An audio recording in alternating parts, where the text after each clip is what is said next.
We hopefully, like I was saying earlier in an interview, it's like we're just feeling things out and actually keeping the model, like our touring and writing model, like very loose, so that it's not like you're gonna do 10 months and you're gonna stop. We've got it pretty much scheduled until the end of the year, but obviously with the reception we had over here in the US, people with us coming back, I think, and doing our own like headline shows and stuff like that. So I'd also like to go to some other places, you know, that we haven't been, because like on our last touring cycle we went to like Jakarta and Seoul, China and stuff like that. We even played like over in Russia, so I'm really eager this time around to go to like South America. Just tour the world. Yeah, you know, I mean, like it's one of those things where people's attention spans get like smaller and smaller, so you've always got to bring up new material. But this is really early on for us in our tour, and we've done the UK and we've done some European festivals, so this is our first touch in the US in like 6 years. We're going to go back now and do a fall tour in the UK. Actually, we're going to Japan first on the way back. We're going to do some of our own shows over in the West Coast, California, so I just want to keep going. Like,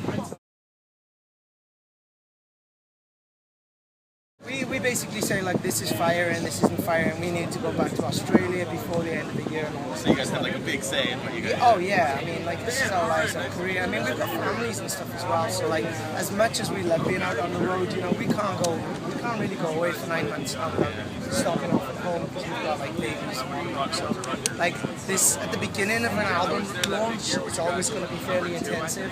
So we've been out pretty much for the last like 4 months now, but I want to go home and see my kids for like a week. Yeah, I heard you were on your phone with your wife. When's the last time you saw her? It's been 2 months now. That's crazy. I couldn't even imagine that. Well, we do this like 2,000-mile drive from Milwaukee to Seattle soon. I pieced out. I'm getting on a plane and going home for 2 days. You know? Not me. Even to see my son. My son's like 2 years old, and I'm just like, you know, he just needs to see his dad. He needs his dad in his life. So it's just like important things like that. You know, we want to work hard. We know there's bands coming up who are prepared to put in the time and stuff like that. But we've been doing this 12 years, and it's not about that guy's got one of our t-shirts. It's awesome. It's about how you position it and when you play it, rather than simply just flogging it. You know, we spent a lot of time in the US, in like I said, the beginning of between 2001 and 2004, and it wasn't always advantageous. You know, without new material, you're just kind of just going through just jumping through hoops and whereas I think sometimes you can actually make waves overseas, and then when you come back, you know, it'll translate. Immensely popular over in the UK. Yeah, I mean, but like considering we haven't been here 6 years, you know, there's still like 500-800 people coming to like to these days. They're ready for see you guys. So, I'm ready you know, for you guys. it's a good thing. Like bands like Muse, you know, they didn't do the groundwork over here. They just got huge just overseas and then just went, hey, Hey, and America. you guys are like, oh. So you know, that's going to be our business model. It's been pretty hot. The last like 3 days have been pretty hot. I'm from I live in California, you know, so I like the dry heat. Yeah, we got the sweat. This wet heat is like, it actually, ironically makes it harder to sing when it's damp. I don't know why that is. You just can't even breathe and stuff. Favorite band? Well, I tell you, there's a new band that I hadn't seen until I came here. That kind of just like, they blew my mind, not just because it was like, but they, like every time I hear it, it's surrounded by this band called Funeral Party. And they've just got something going on, you know, they're so different to like everything else that's going on. There's so much depth to their performance. These are musicians. It's a shame that, like, you know, the crowds are not like really. They don't know who they are. You know, it seems to me the walk to a crowd's like this sugary shit, so it's just like, you know, get your dick out, suck my dick holes. You know, if you say that, then I don't know what it is, but like people like to party, whereas Funeral Party is just like more, you know, more subtle than that, and we're loving it right now, you know. I love Tonight Alive. We played with those guys loads of times down in like Australia and stuff like that, and they've just come on leaps and bounds. They've got like, you know, Jenna's got a crowd in the palm of her hand, you know. They're performing excellent. Cherry Bomb's great to watch. We're gonna go see them later. You know, I think those guys are rad. I can't believe they've been playing music for longer than I have, and they're like 14 and 15 years old. Incredible.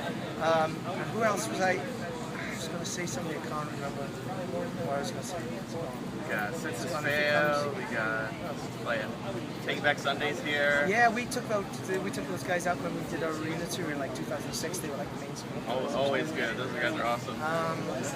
There was another band, man. I'm really annoyed now. Bands, go, bands, go. Just keep going, keep going. Yeah, some that are playing today. Keep going.